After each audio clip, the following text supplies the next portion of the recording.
Oi, eu sou Paula Medeiros e começa aqui a Revista da Câmara. Em menos de meia hora, as notícias que foram destaque na semana. Aprovada a medida provisória que reduz de 29 para 22 os ministérios do governo Bolsonaro. O COAF, que atua no combate à lavagem de dinheiro, vai para a pasta da Economia. A FUNAI e a demarcação de terras indígenas voltam para a Justiça.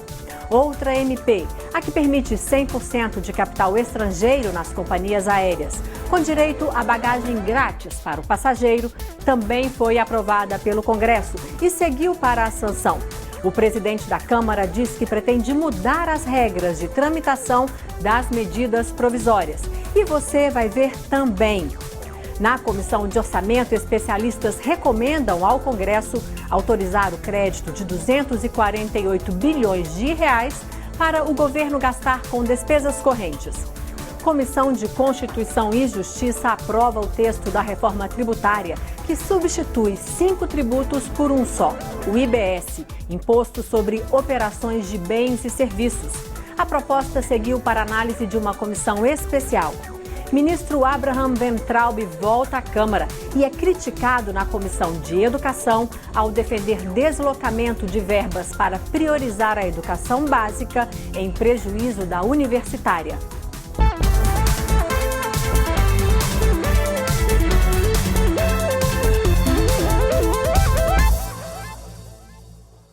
Na semana que passou, deputados e senadores aprovaram a medida provisória que amplia a participação de capital estrangeiro na aviação brasileira, com direito à volta da bagagem grátis para o passageiro. A proposta seguiu para a sanção do presidente Jair Bolsonaro. A medida provisória que reduz o número de ministérios do governo federal também foi aprovada. Eu vou começar explicando a medida provisória que tem o objetivo de abrir o mercado aéreo brasileiro. Ela permite que estrangeiros sejam 100% donos de empresas aéreas brasileiras e que voam aqui dentro do Brasil. Essa mesma medida provisória, ela traz uma novidade que foi incluída pelos parlamentares enquanto a medida provisória tramitava aqui no Congresso Nacional, que é a volta de uma bagagem despachada no aeroporto gratuitamente por passageiro. A gente lembra que desde 2017, na verdade, só aquela malinha que a gente leva em cima no avião é que estava sendo gratuita, né? Se você quisesse despachar uma mala maior, tinha que pagar para a companhia aérea. A Agência Nacional de Aviação Civil deixou uma coisa bem clara para a gente. Se você já comprou a sua passagem, essa cobrança já era, né? Se você já pagou pela passagem, você não vai ter esse dinheiro de volta. E essa gratuidade, ela só vai valer a partir do momento que o presidente Jair Bolsonaro assinar a medida provisória, né, transformando ela em lei. Outra medida provisória que foi aprovada por aqui trata da reforma administrativa do governo Bolsonaro. Ela foi a primeira medida editada por Bolsonaro logo depois que ele tomou posse como presidente da República. E o que essa medida provisória faz? Ela reorganiza a esplanada dos ministérios. Alguns pontos dessa medida provisória foram considerados bem polêmicos, em especial um que trata do COAF, o Conselho de Controle de Atividades Financeiras. Na hora de votar essa medida provisória, os parlamentares aprovaram com uma margem bem apertada aí que o Ministério da Economia é que vai ficar responsável pelo COAF. Na verdade, já era assim, né? O COAF sempre foi ligado ao Ministério da Fazenda, que acabou sendo englobado pelo Ministério da Economia. Outro ponto polêmico dessa medida provisória tratava de delimitar a atuação dos auditores da Receita Federal. Um acordo entre os partidos acabou deixando esse tema para depois, ou seja, tirou esse tema da medida provisória e levou ele para um projeto de lei que deve vir a ser discutido em outros dias aí, na semana que vem ou nas próximas semanas. Tem a questão indígena também. Inicialmente, a medida provisória escrita pelo governo levava a FUNAI, que é a Fundação Nacional do Índio, para o Ministério dos Direitos Humanos e deixava a demarcação de terras com o Ministério da Agricultura.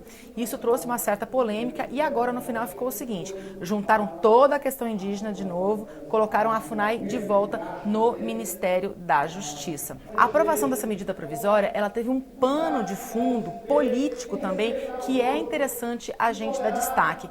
Por quê? Porque vários parlamentares criticaram a forma como o governo vem conversando com os parlamentares aqui, como o governo vem negociando as propostas de interesse do governo aqui dentro do Congresso Nacional. É um procedimento de quem não tem lealdade, é um procedimento de quem não tem compromisso com a ética parlamentar. Essa casa precisa de equilíbrio. A gente vai separar aquilo que é uma crítica política e que é parte do argumento dele, daquilo que realmente pode ser melhorado na interlocução. Olha, apesar da medida provisória ter avançado, ter sido aprovada e ter ido já para o Senado, para avaliação do Senado na semana que vem, esse foi o clima político que continua até depois da aprovação, viu? Bom, esses foram os principais destaques do plenário da Câmara aqui esta semana. Eu fico por aqui até semana que vem. Tchau, tchau. O presidente da Câmara, Rodrigo Maia, e o presidente do Senado, Davi Alcolumbre, fecharam um acordo para colocar em votação, na próxima semana, uma proposta de emenda à Constituição que pretende melhorar o debate das medidas provisórias. Pela proposta, elas passarão a ter 80 dias para serem analisadas pela Câmara, 30 dias para passarem no Senado e outros 10 dias na Câmara se houver alterações no texto no Senado. As MPs perderão a validade em 120 dias se não tiverem sido votadas na Câmara e no Senado. Ninguém consegue discutir uma matéria importante como a reestruturação da máquina pública em 24 horas ou 48 horas. Então é importante que a PEC do presidente Sarney, que já está na Câmara desde 2017, acredito eu, e está pronta para votar. Nós temos um texto, já uma emenda aglutinativa organizada, que a gente possa aprovar, possa ir à promulgação e que a gente possa ter um tempo separado das medidas provisórias para que cada uma das casas possa avaliar com mais cuidado os temas que são editados em medida provisória pelo governo federal. E essa relação difícil do governo com o Congresso rendeu um desentendimento entre o líder do governo, o deputado Major Vitor Hugo, e o presidente da Câmara. Rodrigo Maia reclamou do comportamento de Vitor Hugo, que, ao publicar uma charge nas redes sociais, segundo o presidente da Câmara, atacou o próprio Legislativo. Maia disse, no entanto, que a atitude não vai prejudicar o andamento das pautas do governo. Um deputado que coloca uma charge atacando o parlamento, comigo não tem conserto. A Câmara vai aprovar a reforma da Previdência porque a Câmara sabe da sua importância. Nós não estamos preocupados com o líder do governo. A comissão especial que discute a reforma da Previdência debateu mudanças no BPC, o benefício de prestação continuada, e na aposentadoria rural. Pontos que, se depender dos líderes partidários, já estão fora da reforma. Aposentadorias especiais e abono salarial também foram debatidos. Do lado de fora do Congresso Nacional, um protesto reuniu 10 entidades. Elas representam forças de segurança não militares, por exemplo, policiais civis e federais. A proposta de reforma da Previdência do governo Bolsonaro oferece condições melhores para os militares do que para o restante das forças de segurança. Alguns deputados também participaram do protesto. O deputado Sanderson é policial federal. Nós estamos muito confiantes que logo aqui adiante, na apresentação do relatório, essa situação toda será resolvida. Do lado de dentro, em debate o futuro do BPC, o benefício da prestação continuada. O governo quer mudar as regras de acesso para idosos em condição de miserabilidade. Depois de ser aprovada a nova Previdência, ao longo dos anos, menos gente vai precisar do benefício assistencial. E até, possivelmente, garantir, dentro de uma responsabilidade atuarial, um aumento do valor dos benefícios. Essa população beneficiada depende integralmente ou centralmente desses recursos e, de fato, nós temos um risco de exclusão previdenciária que tende a pesar ainda mais a demanda sobre o BPC. Uma outra questão envolve quase 170 bilhões de reais, ou seja, 13% de toda a economia prevista com a reforma da Previdência. A proposta é focar o abono salarial. Hoje, ele é um 14º pagamento para quem recebe até 2 salários mínimos. A proposta do governo é restringir o pagamento para quem recebe até 1 salário mínimo. A ideia é criticada porque corta até 95% dos benefícios. E isso pode ser um risco até para a economia. Nós estamos tirando recursos de pessoas que ganham entre 1 e 2 salários mínimos, recursos que fazem girar a economia. Eu não entendo o argumento de que retirar recursos da sociedade vai fazer a economia crescer. Para mim é o contrário. A construção do conteúdo precisa vir acompanhada da construção política. O governo precisa baixar a bola, acalmar e construir uma boa relação sempre, do ponto de vista do diálogo, do entendimento, todos juntos. O presidente da Câmara, Rodrigo Maia, defendeu a aprovação do sistema de capitalização na reforma da Previdência e que a regulamentação do sistema fique para um segundo momento. Hoje os brasileiros de renda menor não conseguem contribuir nem 15 anos, não vão contribuir 15, muito menos 20. Então a capacidade da base da sociedade poupar é muito pequena.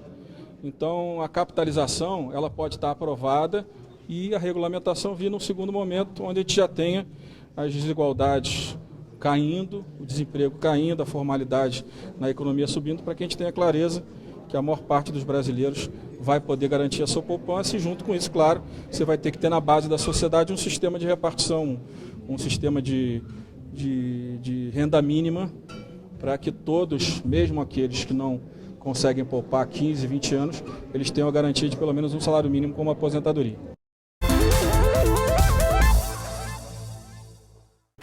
Correndo por fora, a proposta de reforma tributária foi aprovada na semana que passou na Comissão de Constituição e Justiça, em clima bem diferente do que paira sobre a proposta de reforma da Previdência. Senhores deputados e senhoras deputadas que aprovam a proposta de emenda à Constituição 45/2019, permaneçam como se encontram. Aprovada a proposta de emenda à Constituição 45. O anúncio do presidente da Comissão de Constituição e Justiça significa que a proposta de emenda à Constituição da reforma tributária foi considerada constitucional e vai continuar sendo analisada pela Câmara.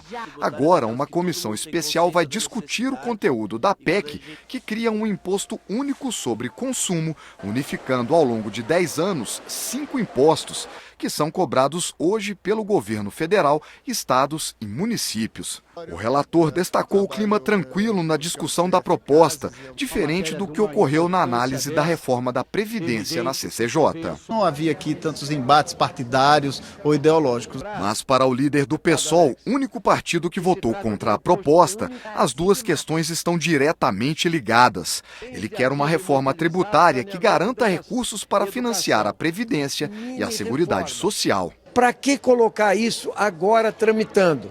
Para criar uma simbologia de que está se preocupando também em criar arrecadação fiscal. Os demais partidos de diferentes tendências ideológicas votaram pela admissibilidade da PEC, mas anteciparam que vão lutar por mudanças de conteúdo na comissão especial. Eu quero continuar a discutir por que o imposto no Brasil é sobre consumo e não é sobre a renda e o patrimônio. Um país de profundas desigualdades regionais como o nosso, não pode prescindir de políticas que minimizem essas desigualdades.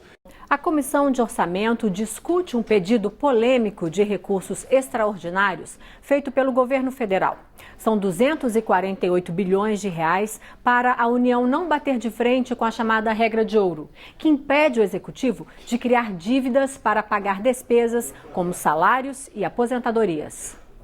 O governo Bolsonaro está pedindo ao Congresso uma autorização inédita de crédito suplementar para pagar aposentadorias e benefícios como Bolsa Família, através da emissão de títulos públicos. Só com esse aval de deputados e senadores é que o Poder Executivo consegue contornar a famosa regra de ouro. Mas afinal, o que diz essa regra? Você não pode se endividar todo mês para pagar o aluguel da sua casa e a escola das crianças e a compra do supermercado. Se você estiver desempregado, passando por dificuldades, durante um tempo isso é possível. Durante anos e anos, isso não é possível. Isso também vale para o governo. A CMO debateu com especialistas e representantes do governo sobre fontes alternativas de orçamento para viabilizar o pedido de crédito extra. Caso ele seja rejeitado pelo Congresso, há risco de o governo interromper o pagamento do Bolsa Família já a partir do segundo semestre. Isso afeta as mais de 48 milhões de pessoas que recebem o benefício, quase um quarto da população brasileira, segundo números apresentados pelo ministro da Cidadania, Osmar Terra. Para nós, a aprovação do PLN vai significar 6,5 bilhões para o Bolsa Família a mais, senão nós só poderíamos pagar até setembro, outubro, setembro, a nossa capacidade de manter o Bolsa Família, e 30 bilhões a mais para o BPC, que agora, em julho, já fica sem dinheiro se o PLN não for aprovado. Outro programa assistencial que depende do crédito suplementar é o Plano Safra, um conjunto de medidas que o governo anuncia para estimular o financiamento agrícola. Economistas presentes à audiência sugeriram diferentes alternativas para o governo driblar a regra de ouro. É necessário tributar os ricos. Isso aqui é dado da Receita Federal, não é meu. Os 26 mil maiores declarantes do IRPF declararam cada um renda anual de 7,5 milhões, isentos do IRPF. Se tributar, por exemplo, a alíquota da Suécia neles, eles ainda ficariam com 3 milhões, 3 milhões por ano. Poderia se arrecadar 116 bilhões por ano, ou seja, resolveria o problema. O deputado de oposição Edmilson Rodrigues critica a falta de transparência, segundo ele, na definição de um valor para o crédito suplementar solicitado pelo governo. Não podemos aprovar aqui 249 bilhões e depois descobrir que o governo só precisa de 30 ou de 40 bilhões. O relator da proposta na CMO, deputado Hildo Rocha, afirma que o parecer está pendente apenas da definição desse valor. A demora do próprio governo em informar quanto realmente é necessário para se emitir de títulos da dívida. Só metade dos brasileiros tem acesso à coleta regular de esgoto. Participantes de seminários promovidos por 5 comissões da Câmara fizeram críticas a uma medida provisória do governo que muda a regulamentação do saneamento básico no Brasil. Os participantes do Seminário Nacional criticaram a medida provisória 868, que está pronta para ser votada no plenário da Câmara. Para que o saneamento, de fato, seja universalizado e as pessoas mais pobres do nosso país tenham direito a saneamento com qualidade e não transformando a água em mercadoria como se pretende. Da forma como o governo está querendo implementar, não vai haver universalização e vai haver uma grande exclusão de grande parte da população brasileira, principalmente dos municípios mais pobres. No mundo todo, mais de 257 cidades, incluímos aí Paris, incluímos Berlim, incluímos várias cidades americanas que remunicipalizaram os serviços de saneamento. A medida provisória editada pelo governo no final de 2018 proíbe os municípios de contratar diretamente, sem licitação, empresas públicas para fornecer água e coletar esgoto. O texto também prorroga o prazo para o fim dos lixões. O relatório do senador Tasso Gereissati, aprovado pela comissão mista no dia 7 de maio, determina ainda que a regulamentação de tarifas passe a ser feita pela Agência Nacional de Águas. O que nós queremos com a medida provisória 868 é fazer com que haja aporte de recursos da iniciativa privada ou complementando os recursos públicos das empresas de saneamento e esgoto dos estados ou assumindo esses serviços. Na próxima semana, deputados da CPI de Brumadinho vão a Minas Gerais acompanhar de perto as ações que monitoram o possível rompimento da barragem Congo Soco, da mineradora Vale, em Barão de Cocais. Na semana que passou, a CPI ouviu engenheiros responsáveis pelo monitoramento da barragem do Córrego do Feijão e concluíram que, apesar de saber dos problemas, a direção da Vale não fez nada para retirar funcionários e moradores da área inundável. Cristina da Silva ainda é funcionária da empresa Vale. Ela disse que a estrutura estava em perfeitas condições e que nenhum equipamento mostrou problemas de instabilidade. Ela afirmou ainda que até hoje não sabe por que a barragem se rompeu. Mas os parlamentares confrontaram a depoente e afirmaram que ela tinha sim informações que mostravam anomalias no local. Dia 10 de janeiro, eles tiveram trocas de e-mails internos na Vale, desesperados, porque o que eles iam fazer com o problema que eles estavam tendo. E, na verdade, o que nos deixa assim, decepcionados é o fato deles entenderem que eles tinham um problema, mas eles não trabalharam para retirar os funcionários e os colaboradores que trabalhavam na mina. Também foi ouvido o representante da empresa Pótamos, que era responsável por coletar os dados que foram utilizados por outra empresa na elaboração do do atestado de estabilidade. Fernando Lima deu informações contrárias às dadas pela engenheira da Vale. Segundo ele, os dados coletados mostravam que a barragem não estava segura. Lima disse ainda que a Vale tinha essas informações. A Vale sabia de tudo. E quando a gente escuta tanto pessoas ligadas a empresas que davam consultoria, da Pótamos, por exemplo, nós vamos ver diferenças e denúncias que eram feitas da situação da barragem. Ou seja, desde 2017, essa barragem apresentava problemas. O ministro da Educação voltou à Câmara uma semana depois de falar ao plenário. Desta vez, Abraham Weintraub foi ouvido pelas comissões de Educação e do Trabalho, numa reunião tensa. O ministro da Educação começou falando em números. Argumentou que o país tem resultados ruins no setor, apesar dos investimentos. A gente vai ver que o Uruguai gasta menos por criança, em termos absolutos, eles gastam menos por criança do que o Brasil e tem resultados muito melhores. Como a gente ampliou muito a folha de pagamentos das universidades, a gente acabou engessando toda a estratégia de educação no Brasil. Não queremos cobrar dos alunos de graduação nas universidades federais, não é nosso projeto. Graduação não, por quê? Porque eu sei como é. Tem muita gente que consegue sair do estamento social graças a uma universidade federal. Mas é a verdade, esse aluno, mesmo sendo pobre e humilde, ele está numa situação melhor, socialmente, do que uma criança que não consegue entrar numa creche. Os deputados questionaram o ministro em tom firme. Hoje o senhor falou uma mentira. Disse que não existia corte nos hospitais federais. Eu queria que pudesse chegar às mãos do senhor a folha de cortes que estão inseridos nos sistemas oficiais do próprio governo federal. Os fundamentos apresentados para os cortes são totalmente contraditórios e não se sustentam. Um dos fundamentos foi a destinação de valores para a educação básica, mas os dados demonstram o contrário. O corte na educação básica foi de 2,4 bilhões. Como que a gente resolve a questão da receita das universidades públicas brasileiras, ampliando as fontes de financiamento para que não sejam exclusivamente estatais como é hoje? A gente vai tá para apresentar, o senhor é bem-vindo, a gente quer discutir antes de apresentar publicamente, que apresentou o MEC sem conversar com ninguém, não, a gente quer conversar com todo mundo até o final do mês. A reunião continuou tensa até o final.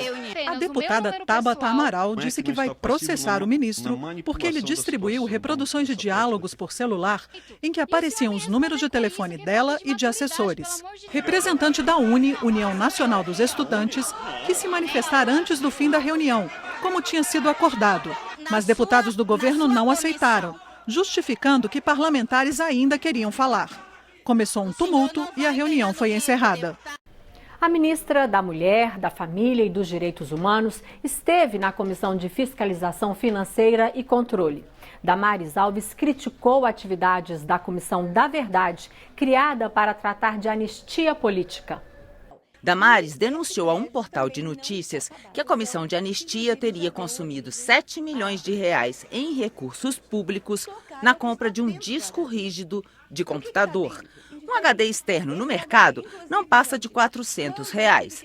Desde que foi criada em 2002, a comissão analisou 67 mil requerimentos com pedidos de anistia. 11 mil ainda estão pendentes. Não fez o seu dever de casa. Sobrou para a ministra bruxa análise de 11 mil requerimentos. Essa comissão é aqui uma avaliação da ministra, desviou-se de suas finalidades. Essa comissão acabou, deputado, publicando obras, gastando tempo publicando obras. Gastou tempo fazendo concurso de vídeos e filmes e gastou tempo, inclusive, construindo o prédio. A comissão foi criada para tratar de anistia política e para promover ações de reparação e de memória sobre o período da ditadura militar no Brasil. Antes ligada ao Ministério da Justiça, agora a comissão está vinculada ao Ministério da Mulher, da Família e dos Direitos Humanos. Há 10 anos, a Comissão de Anistia decidiu construir um memorial, um Museu Memória e Verdade, na Universidade de Minas Gerais. A obra, segundo a ministra Damares, já custou 23 milhões de reais a mais do que o previsto inicialmente e está inacabada. A construção está sob análise do Tribunal de Contas da União e da Controladoria Geral da União. Os deputados da oposição questionaram as afirmações da ministra. Na verdade, não é o valor do HD, né? É o valor de um serviço, né? Um serviço de monta, catalogação, documentação, registro, classificação, que é um serviço realmente de monta árduo e que tem um valor patrimônio histórico importantíssimo. Você disse que era oportunismo falar sobre o valor do HD. Ah, não, então vamos assistir depois. Colegas deputados, até então a reunião tão boa. Os seus cabelos brancos deveriam ensinar o senhor um pouco de respeito. Na CPI do BNDES, o ex-ministro da Fazenda, Guido Mantega, negou que tenha recebido propina e interferido em decisões do BNDES que liberaram empréstimos para a empresa JBS. Na delação de Joesley Batista, o empresário acusa Mantega de ter recebido milhões de dólares de propina para facilitar empréstimos do BNDES à JBS. Os parlamentares solicitaram que Mantega prestasse esclarecimentos sobre essa delação. O ex-ministro disse que durante a investigação dos órgãos competentes, ficou provado que ele nunca recebeu nem um centavo de Joesley Batista. Ele nunca tinha falado comigo. Ele pagou um funcionário dele, tá certo? Eu não sei qual era a negociação que eles tinham e o dinheiro está lá com ele. Então, ele esqueceu de partilhar comigo o dinheiro. Como é que é isso? Quer dizer, não é verossímil. Ele veio com habeas corpus, realmente respondeu, mas ele não tem obrigação de falar a verdade. E nós estamos aqui confrontando com documentos que são realmente inquestionáveis. Relatório do TCU, relatório do Ministério Público e tudo muito documentado. Alguns deputados disseram que, diante das versões contraditórias, vão votar um requerimento para realizar uma acariação entre Mantega e Victor Sandri, que acusa o ex-ministro de facilitar os negócios da JBS dentro do BNDES. Liberdade de imprensa e responsabilidade foi o tema de uma conferência realizada na semana que passou aqui na Câmara. No centro do debate, as notícias falsas e como fazer para combater essa verdadeira praga virtual. Junto com as maravilhas tecnológicas, vieram as notícias falsas e a propagação muito rápida delas. Um perigo para as democracias em todo o mundo e um desafio para o jornalismo profissional. Esse foi o tema central da conferência realizada no auditório da TV Câmara. Deputados, especialistas e a imprensa debateram a importância do jornalismo na era tecnológica e o desequilíbrio de regulamentação entre as novas plataformas digitais e os veículos de comunicação tradicionais. Há um fenômeno no mundo que são as fake news, a desinformação, e eu quero crer que a regulação deve ser útil para criar canais que combatam a desinformação e impeçam que as fake news, os conteúdos impróprios tenham um impacto negativo na vida social. É o equilíbrio, é o bom senso, é o caminho do meio que vai nos permitir dar um passo à frente.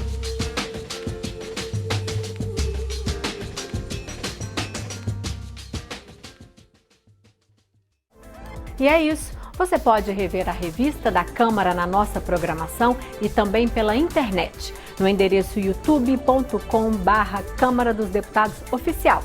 Até a próxima. Tchau!